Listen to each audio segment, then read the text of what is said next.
Buenas tardes con todos los presentes. Continuando con la exposición, tenemos ahora la parte de bioseguridad. Bueno, ¿qué podríamos decir acerca de bioseguridad? Que son un conjunto de medidas probadamente eficaces y que precisamente tienen por objetivo evitar la adquisición accidental de infecciones con patógenos contenidos en las muestras, así como los riesgos relacionados con la exposición a agentes químicos, físicos o mecánicos, a los que está expuesto el personal en los laboratorios. Nos estamos basando en el Manual de las Normas de Bioseguridad para los Laboratorios emitido por el Instituto Nacional de Salud en conjunto con el Ministerio de Salud, que básicamente tratan sobre la bioseguridad en los laboratorios para el diagnóstico de tuberculosis.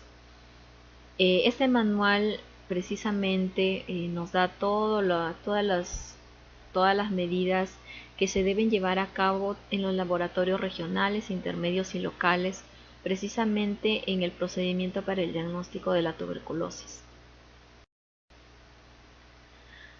A ver, básicamente el tema de bioseguridad debe llevarse a cabo por un comité llamado Comité de Bioseguridad, según nos menciona la norma. Precisamente este comité de bioseguridad es el que brinda el apoyo técnico de la institución encargada y sobre todo es el encargado de establecer, de capacitar, de monitorear y de supervisar el cumplimiento de las normas y de las medidas de bioseguridad relacionadas con las actividades de los laboratorios de la institución.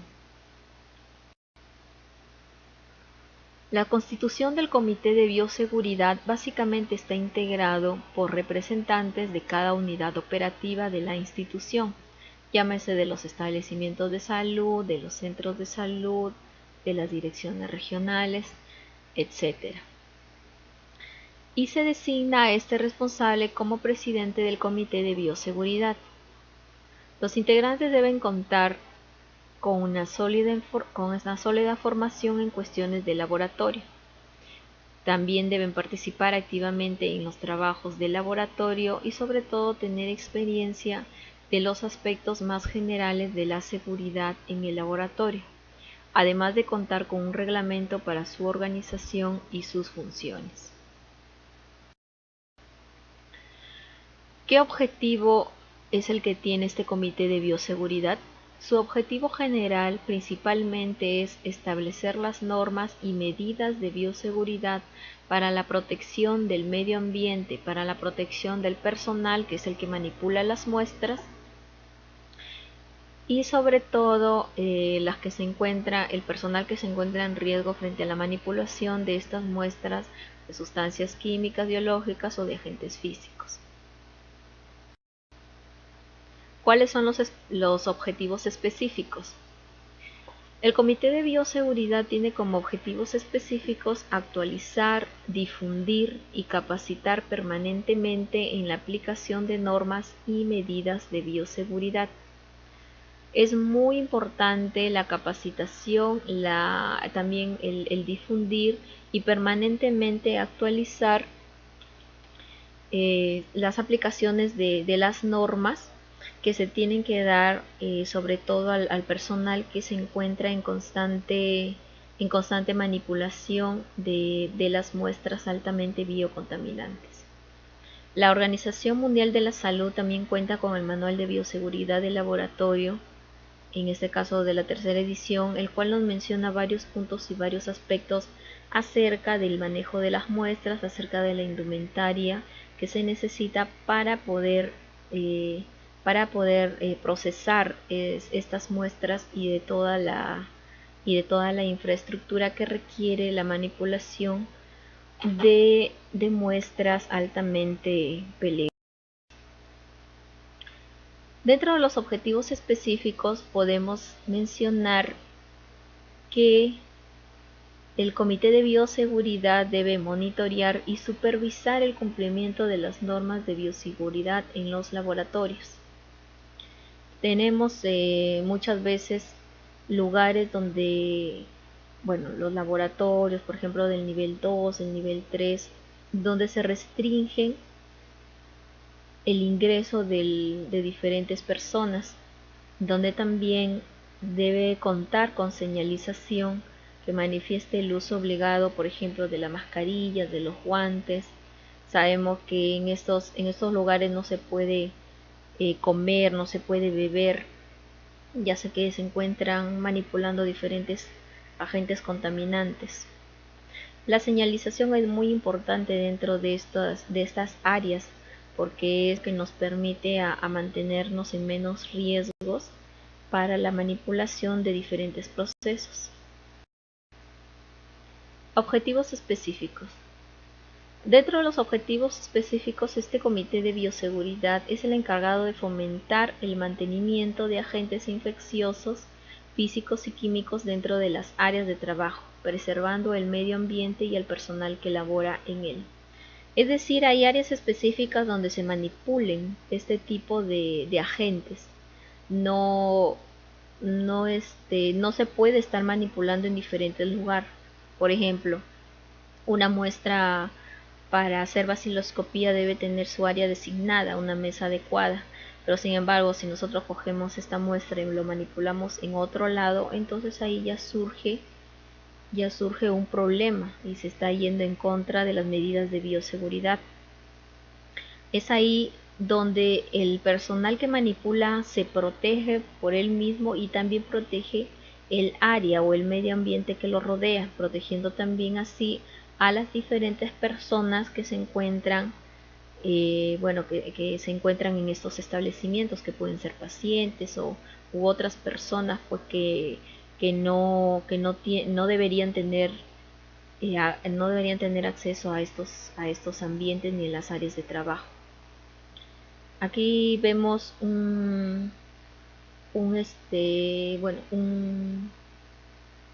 información de estos afiches que se colocan precisamente en las áreas donde se restringe el ingreso, ¿no? Y esto es muy importante porque las personas transeúntes pueden así darse cuenta de que al ingresar al área pues que no se permite el ingreso a esas áreas. Funciones. La primera función es de organizar, es decir, elaborar un plan operativo de las actividades de bioseguridad en el laboratorio, también de establecer los niveles de responsabilidad y coordinación en bioseguridad en cada unidad operativa. La otra función es de normalizar los procedimientos correspondientes a bioseguridad que se realicen en la institución, estableciendo medidas de bioseguridad en las actividades desarrolladas en la institución. Ahora, el comité, ¿por quién se encuentra formado? Básicamente se encuentra formado por la unidad operativa de capacitación, por la unidad operativa de contingencia y por la unidad operativa de evaluación. En realidad, el comité de bioseguridad o los comités de bioseguridad deben establecerse dentro de diferentes establecimientos, llámese un centro de salud, llámese los hospitales, llámese las direcciones regionales de salud. Y todos estos deben estar en completa organización para llevar a cabo este tipo de función y puedan evitarse diferentes problemas de salud, por ejemplo, del personal, de las personas transeúntes.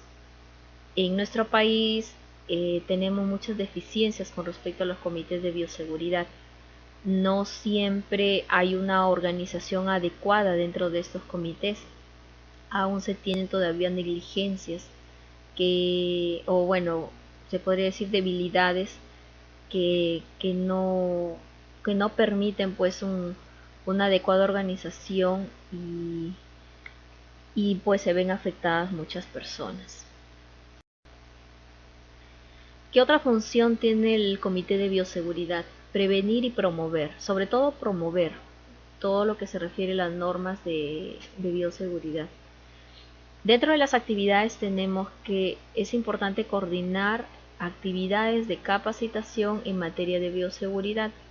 Este punto es muy importante porque no solamente estas actividades de capacitación se debería dar al personal que manipula muestras, sino más bien, por ejemplo, al personal de limpieza, que constantemente ellos ingresan a diferentes áreas y esas personas pues son expuestas a diferentes agentes por el ingreso precisamente a áreas, por ejemplo, de UCI, unidades de también a los laboratorios de nivel 1, del nivel 2 o del nivel 3. Entonces, estas capacitaciones deben darse, y no solamente al personal de limpieza, sino a todo el personal en sí de todas las áreas, para que tengan conocimiento acerca de las medidas que deben ser implementadas precisamente en beneficio de su salud y de su protección. La capacitación permanente al personal, como ya lo habíamos mencionado, sobre todo para asegurar el cumplimiento de estos temas de bioseguridad. Identificar y prevenir riesgo de accidente. Es muy importante que cuando haya un accidente, por ejemplo un derrame de alguna muestra contaminante, de un esputo, por ejemplo, en algún laboratorio, entonces tiene todo un procedimiento para que esto pueda ser tratado. Ese es un riesgo de accidente y estos riesgos tienen que ser informados y se va haciendo todo un seguimiento de este tipo de accidentes que ocurren. Proponer a la dirección las medidas para la eliminación de los residuos peligrosos. También este es un punto muy importante porque los residuos generados dentro de cada establecimiento tienen un nivel de de peligrosidad para las personas, llámese el personal de salud, llámese el personal de limpieza. La adecuada eliminación de los residuos forman un punto muy importante para evitar precisamente que las personas tengan que enfermarse. Y sobre todo el personal de riesgo ahí es el personal de limpieza. Es por eso que es muy importante tratar estos residuos biocontaminantes antes de ser eliminados.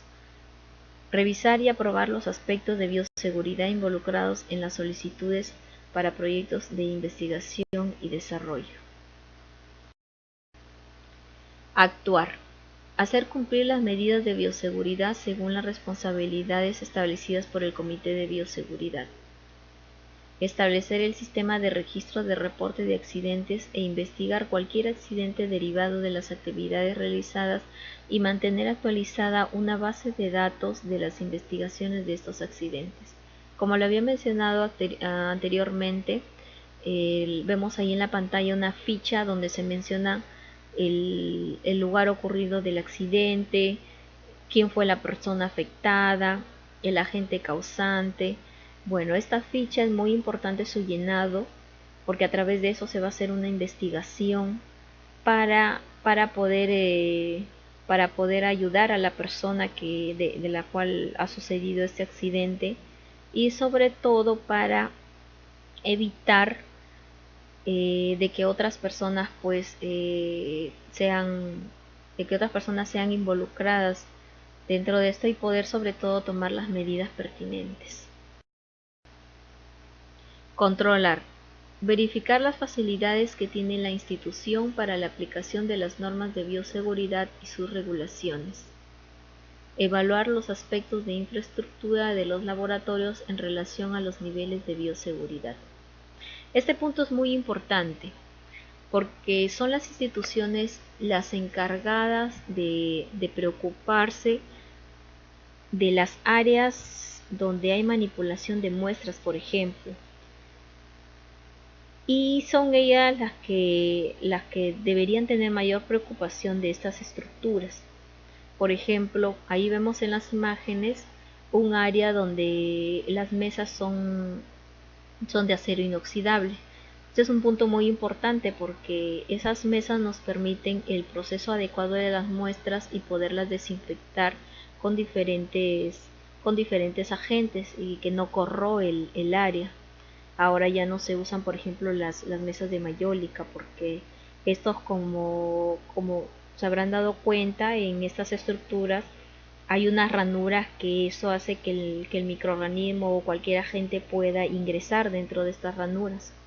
Así es que se tiene que se tiene que evaluar esos aspectos muy importantes de infraestructura, los pisos también, y también la parte de la limpieza, que pueda ayudar a que sea muy fácil la limpieza tanto en los pisos como en las paredes, como los rincones también de las mesas, que debe terminar en forma cóncava, no debe terminar en ranura, porque eso hace de que el polvo, de que las muestras, si es que haya un derramamiento o algún agente puede ingresar dentro de todo lo que se refiere a las ranuras.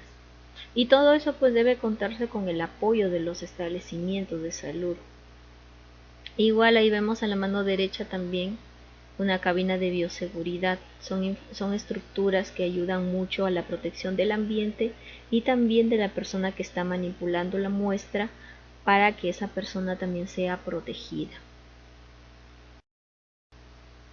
Vigilar.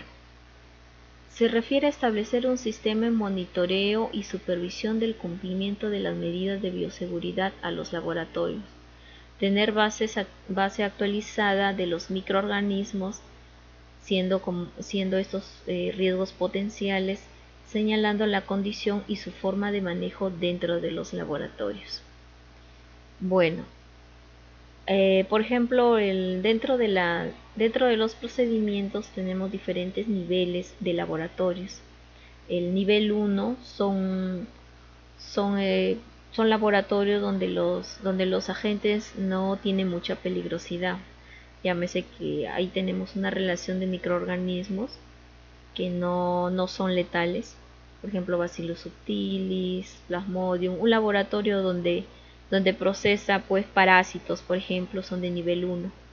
De nivel 3 tenemos ya laboratorios con infraestructura más adecuada, un poco más costosa, que se refiere a la protección del personal y también del medio ambiente, como por ejemplo estos laboratorios de nivel 3 es donde procesan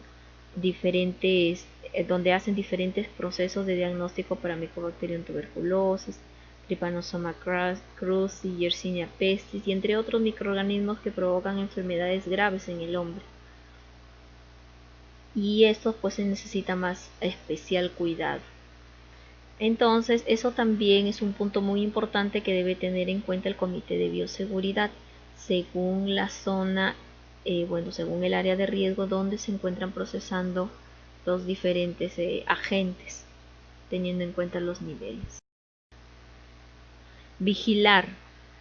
El Comité de Bioseguridad también debería encargarse de verificar el cumplimiento de estas normas de bioseguridad y sobre todo en contar con los documentos relacionados en este aspecto.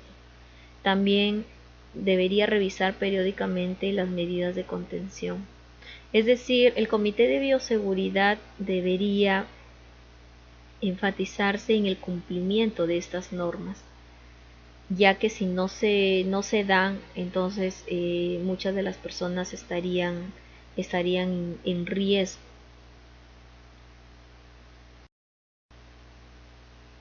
Principios básicos de bioseguridad. Uno de los principios básicos de bioseguridad es la contención. ¿A qué se refiere? La contención es un método seguro para manejar materiales infecciosos en el medio ambiente de laboratorio donde son manipulados de forma conservada. Es decir, el área de contención debe ser un área exclusiva para manipular diferentes materiales, que permite no solamente la protección del ambiente, sino también del manipulador. ¿Cuál es el objetivo principal? El objetivo principal es reducir o eliminar la exposición de quienes trabajan en este laboratorio u otras personas y del medio ambiente externo a agentes potencialmente peligrosos, que es lo que ya hemos mencionado. Niveles de contención.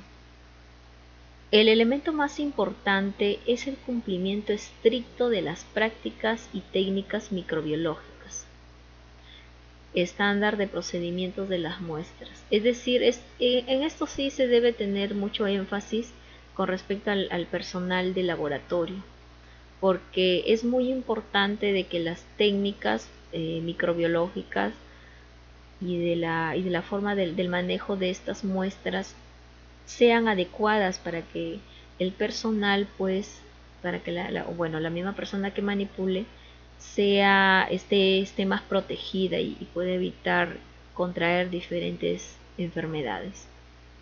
Cuando las prácticas no son suficientes para controlar los riesgos, es decir, agente procedimiento, es necesario aplicar medidas adicionales. ¿A qué se refiere esto? Por ejemplo, medidas adicionales se refiere a contar con equipos de seguridad para la protección del personal, llámese las cabinas de bioseguridad tipo 1, tipo 2, que es lo que hemos visto en la imagen anterior, que son cabinas muy específicas donde la regularización del aire a través de los filtros hace que no solamente el personal esté protegido, sino también el medio ambiente. También que las prácticas de manejo sean adecuados mediante barreras primarias. Eso se refiere más al diseño de la instalación de los ambientes y sobre todo de la infraestructura de los locales, siendo estas como unas barreras secundarias. ¿A qué se refiere la contención primaria? Como ya lo habíamos mencionado, se refiere básicamente a la protección del personal y del medio ambiente contra la exposición a agentes infecciosos o a productos químicos de riesgo. La protección personal. La indumentaria de protección personal debe ser aplicada de forma adecuada, llámese la mascarilla que tiene que ser colocada adecuadamente, igual la gorra como estamos viendo en esa imagen. Ese es un ejemplo de un proceso de cultivos de micobacterias utilizando la cabina de bioseguridad, y nos damos cuenta que ya el procedimiento lo están haciendo utilizando medios de cultivo Ogawa, y donde la correcta manipulación de todas estas muestras pues permite que el personal pues, esté protegido. La aplicación de las vacunas también es muy importante en el caso de las vacunas de la influenza, que ayuda a que el personal pues que se encuentra expuesto a diferentes microorganismos esté pues protegido. El uso de equipos y dispositivos que garanticen también la seguridad, eso es muy importante. El uso del material correcto, el uso de los equipos necesarios para evitar pues contaminaciones de las muestras y también del personal. ¿A qué se refiere la contención secundaria? Básicamente se refiere a la combinación entre las características de la edificación y de las prácticas operacionales. Se refiere más a la infraestructura. La magnitud dependerá del tipo de agente infeccioso que se manipule. Por ejemplo, en la parte de arriba vemos una imagen de un laboratorio donde pues la puerta principal va directo a la zona de procesamiento de las muestras. Sin embargo, en la parte de abajo podemos notar que existen unas precámaras antes del ingreso del personal. Son, por ejemplo, laboratorios de nivel 3 donde se procesan agentes bastante infecciosos, y pues se necesita unas precámaras antes de que el personal pueda ingresar o pueda también salir del área de trabajo. Se incluye en separación de las zonas, donde el que les había mencionado, que son llamadas las precámaras. También se refiere a sistemas de descontaminación, es decir, a los autoclaves, el filtrado del aire también de salida al exterior, el flujo de aire que puede ser direccional. Se refiere a que estos ambientes pues cuentan con un flujo de aire interno, pero que también este flujo de aire, al ser eliminadas al medio ambiente, pues tiene que pasar por todo un proceso, e incluso debe contar con filtros que ayuden a que estos microorganismos queden en los filtros y el aire pues sea eliminado al medio ambiente que tenga que contaminarlo. Desinfección y esterilización. Los laboratorios deberían usar estos desinfectantes o esterilizadores para el material con el que cuenten y según corresponda. Existen diferentes agentes agentes corrosivos, agentes también que pueden ser bactericidas, que pueden matar a virus, que pueden matar a las esporas de los hongos, en fin. Y eso va a corresponder de acuerdo a la actividad que se encuentre realizado dentro de estas áreas. Desinfección. Para llevar a cabo una desinfección adecuada se debe tener en cuenta estos puntos que son muy importantes. Por ejemplo, la actividad desinfectante del producto. ¿Qué tan bactericida o bacteriostático va a ser este desinfectante? La concentración que ha de tener para su aplicación, eso también es muy importante. También el tiempo de contacto con la superficie que queremos desinfectar. Y si es posible, las especies y el número de microorganismos que se han de eliminar. De acuerdo a las actividades que se realicen dentro de cada área de trabajo, es que se tendría que utilizar el desinfectante adecuado. ¿A qué se refiere con desinfección?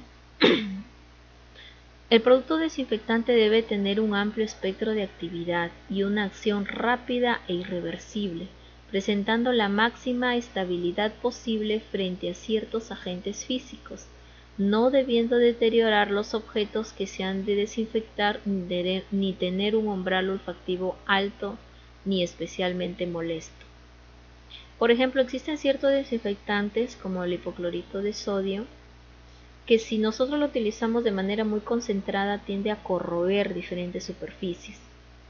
Entonces, y también lo otro es que si se aplica con agentes que sean orgánicos, entonces pierde su actividad.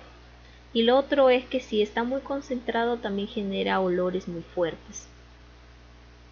Entonces, lo que se debe ver en un desinfectante es todas estas características y bueno, que tengan también una acción bastante rápida y también un amplio espectro de actividad.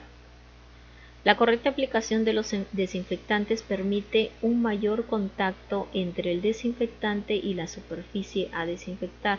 Esto es muy importante porque, por ejemplo, si es que nosotros necesitamos hacer limpieza a una mesa de trabajo, es necesario primero quitarle el material orgánico. Muchas veces pensamos que si colocamos un poco de alcohol de 60 grados o de 90 grados encima de la mesa ya está desinfectado.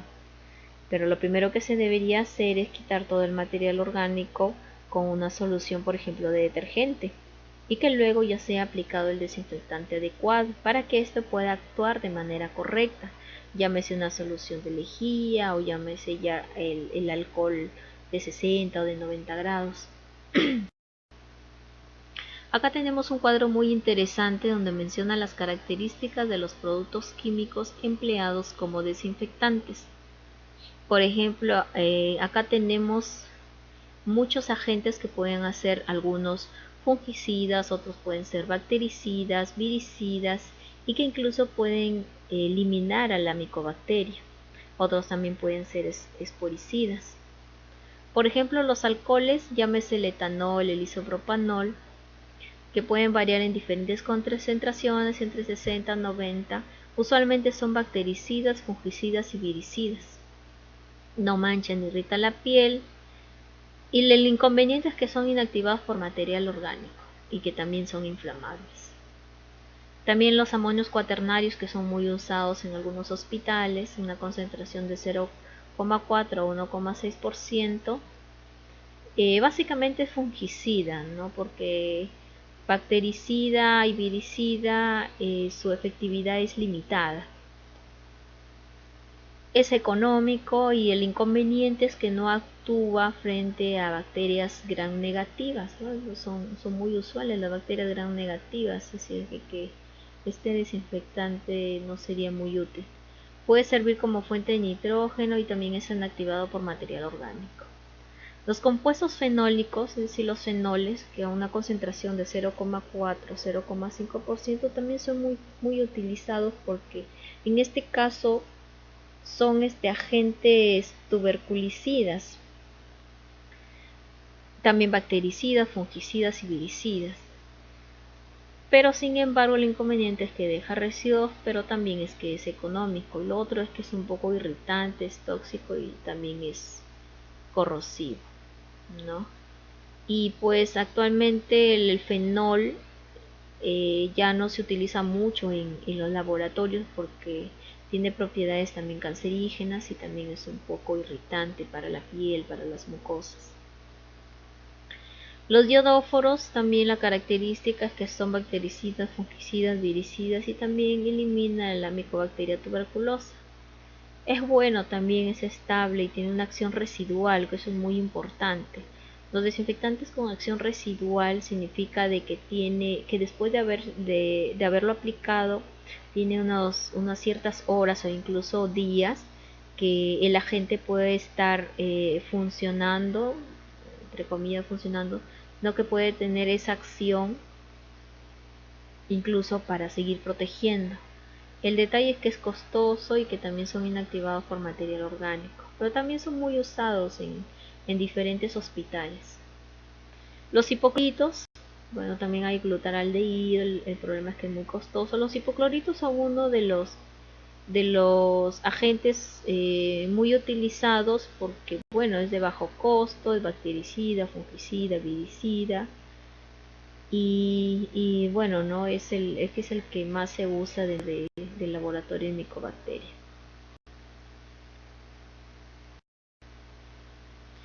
Esterilización. ¿A qué se refiere? Bueno, existen diferentes tipos de esterilización, los cuales vamos a explicar a continuación.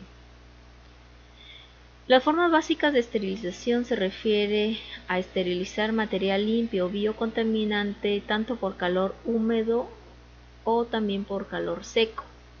En este caso, si se necesitan esterilizar materiales limpios, se puede utilizar los autoclaves de calor húmedo por un espacio de 20 minutos a 121 grados o los residuos biocontaminantes que pueden ser expuestos a más tiempo.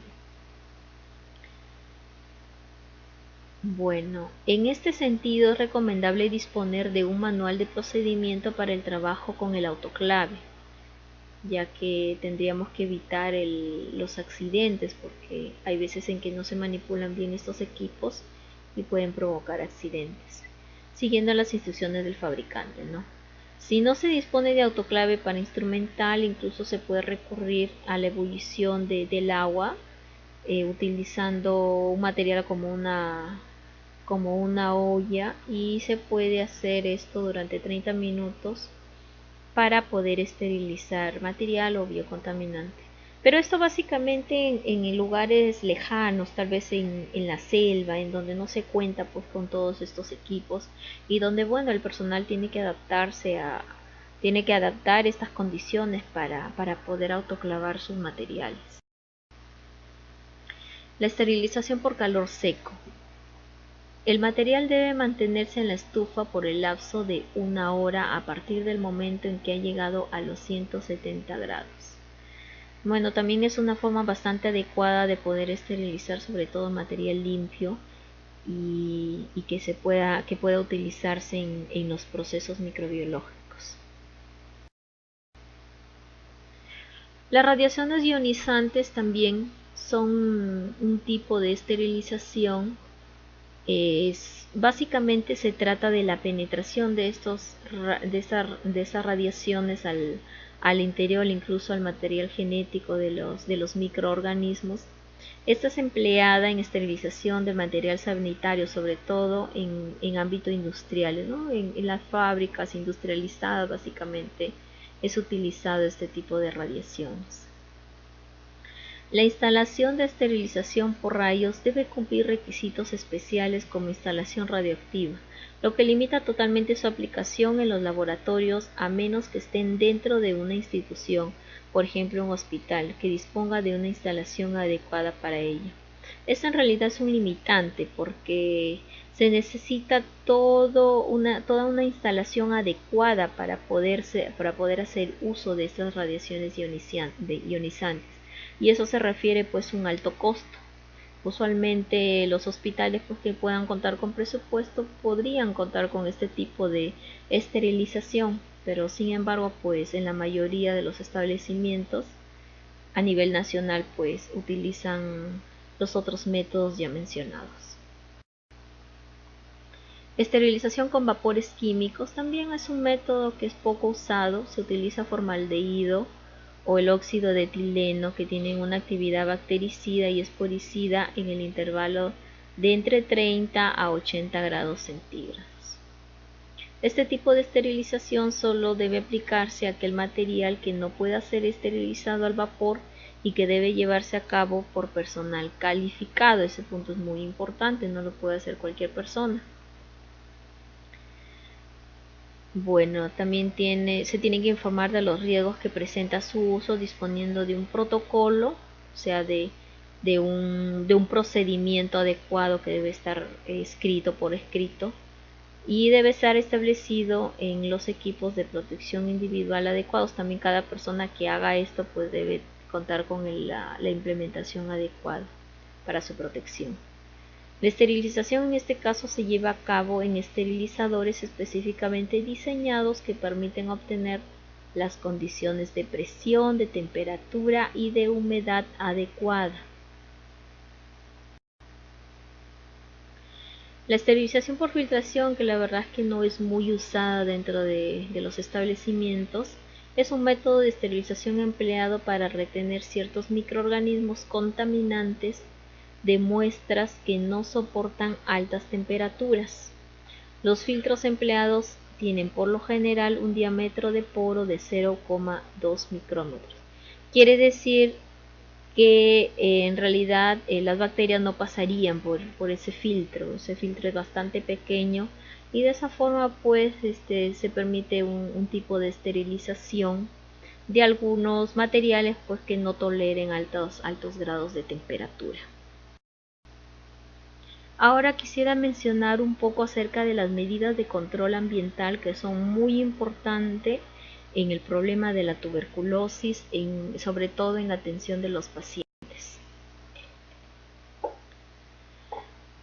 La segunda línea de defensa para prevenir la transmisión de esta enfermedad, del causante de la Mycobacterium tuberculosis al personal de salud y a los pacientes, vendría a ser una segunda línea de defensa. El objetivo es reducir la concentración de los núcleos de gotitas infecciosas y controlar la direccionalidad y el flujo del aire. Eso es algo muy importante que ya lo vamos a explicar, porque de acuerdo a eso pues es que el personal de salud pues evite contraer esta enfermedad.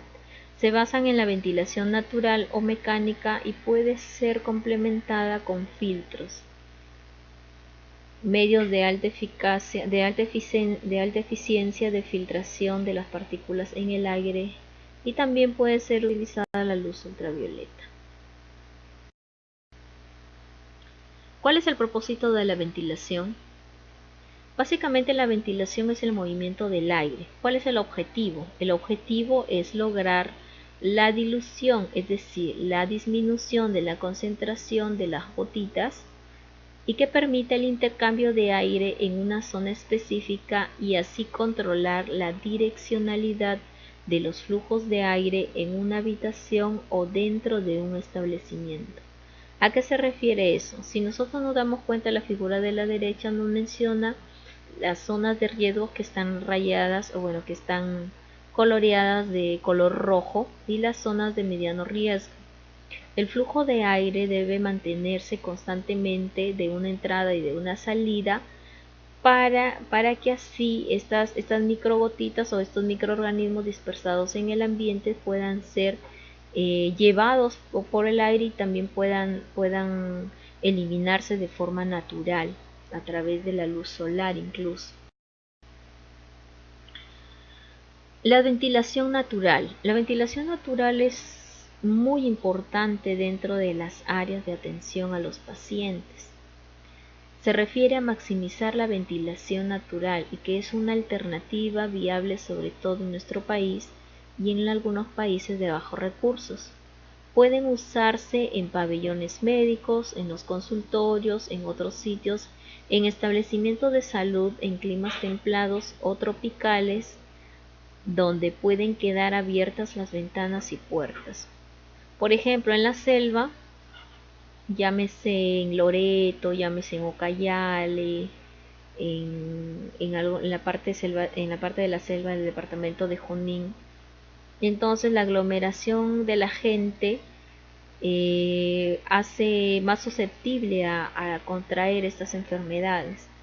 La ventilación allá debe ser crucial dentro de estas áreas porque son zonas tropicales, son zonas templadas. Entonces se necesita una mayor aireación de estos ambientes para, para evitar pues el contagio o la dispersión de este microorganismo.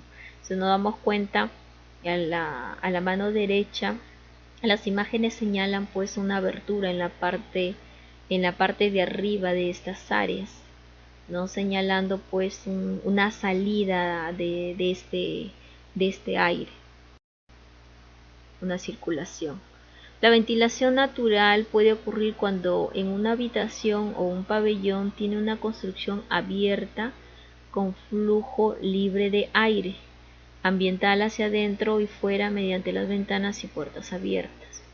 Ahí nos damos cuenta en las imágenes que es muy importante un ingreso y una salida. Las ventanas grandes permiten la mejor aireación y con una salida por la parte de arriba.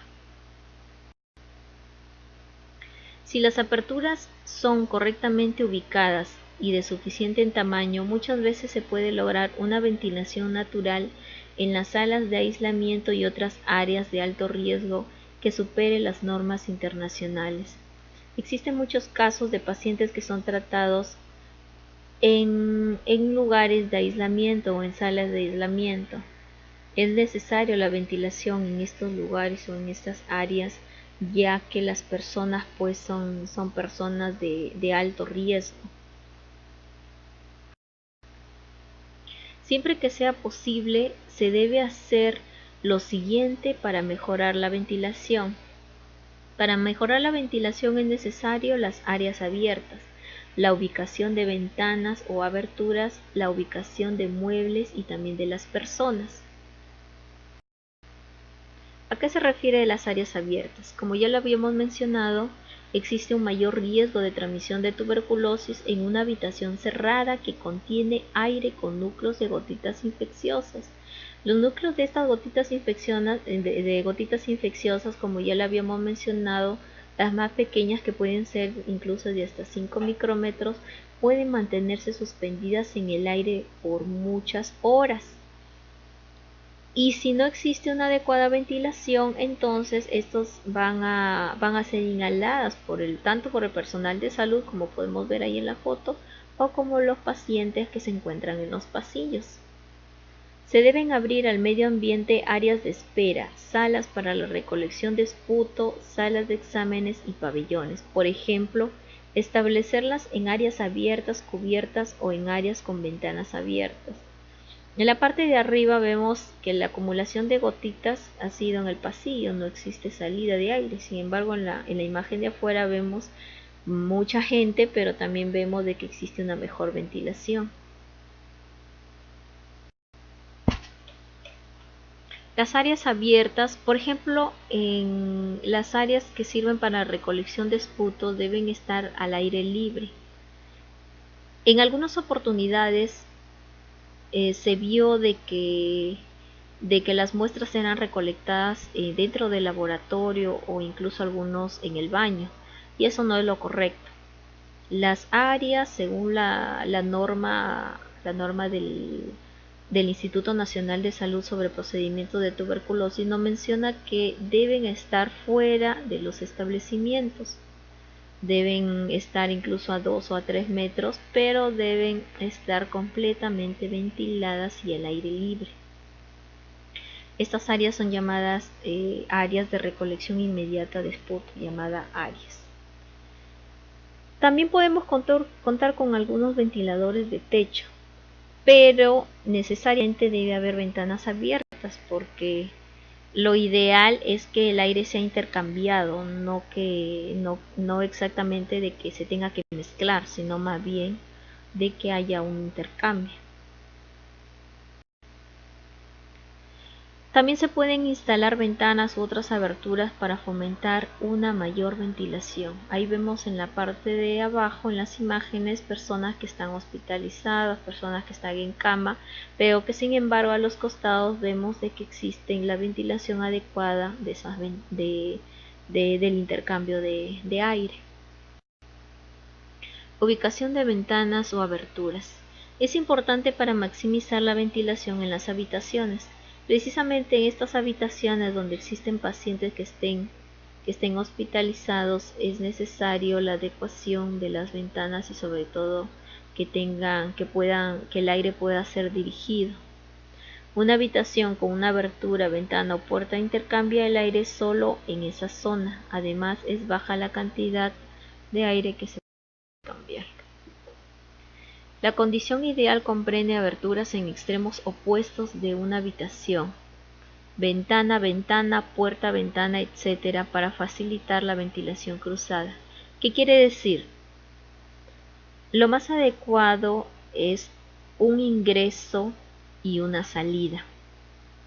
Es decir, la puerta, cuando el aire ingresa por la puerta y sale por la ventana, justo como vemos en esta gráfica. Por ejemplo, esta es una ventilación natural donde existe un flujo libre del aire del ambiente a través de las ventanas abiertas. El flujo de aire con ventana abierta y se direcciona hacia el opuesto de las otras ventanas. ¿No? Por ejemplo, esta es una sala donde existen pacientes que se encuentran en cama. No, las ventanas y aberturas deben colocarse en paredes que den al aire libre, no hacia áreas comunes como pasillos, de tal manera que el aire se desplace al exterior y no a otros pabellones o áreas de esperas. Como vemos en la figura, el aire es eliminado afuera, externamente, en el ambiente.